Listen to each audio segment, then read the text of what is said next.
odayaasha iyo nabadoonnada ku sugan magaalada Dhuusamareeb ayaa ugu baaqay xildhibaanada cusub ee Galmudug iyo daneeyaasha doorashada Galmudug in ay suurtagal noqoto sida uu qabsoomi lahayd doorashada Galmudug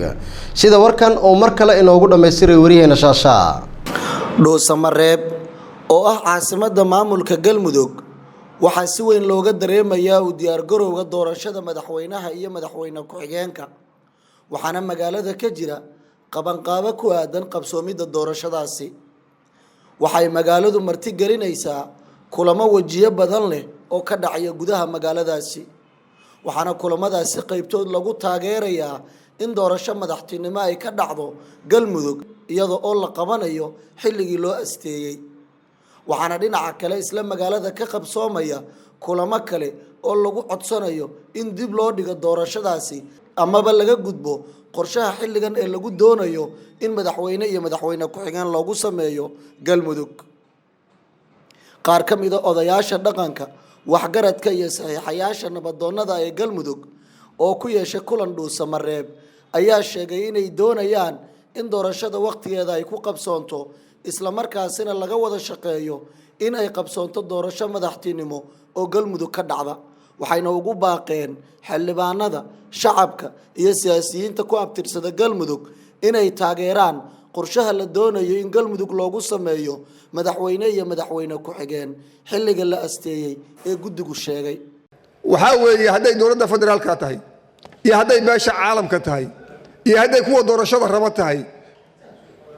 dhammaanteen dastuurka Galmudug baa naga dhaxeeya asagaan wax ku ogol lahay qofkii ku xadgudbana waxa weeye gacmaha laga qabanaya asagaan wax ku wadaagaynaa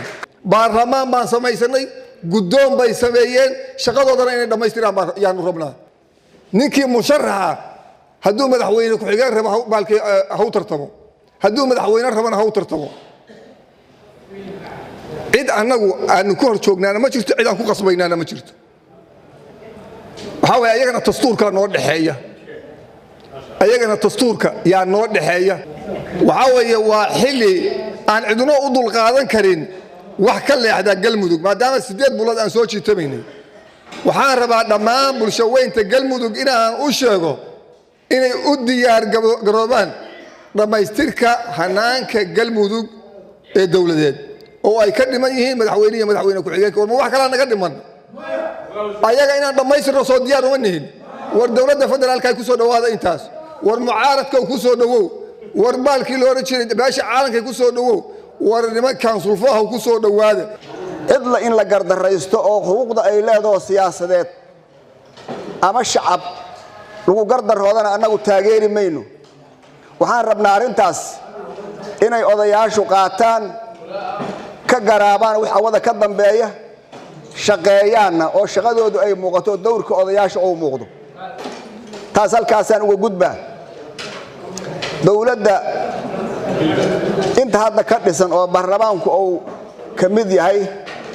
oo guddoonka waliba anoo aad ugu sii tirtirsiinaya waxaan leeyahay waxa la idinka rabaa xilkasnimo guud ahaan waxaan rabnaa shacabka Galmudug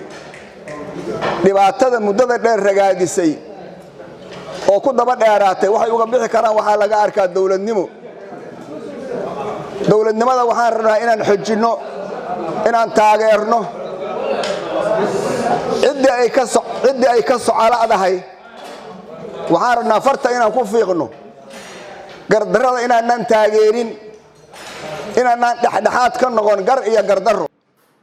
ma ahan markii ugu horeysay oo odayaal dhaqameed nabadoonno iyo siyaasiyiin ka soo jeeda Galmudug ay kulamo noocan oo kale ku qabtaan Dhuusamareeb waxaase barbar socda kuwa looga soo horjeedo isla go'aamada caynkan ah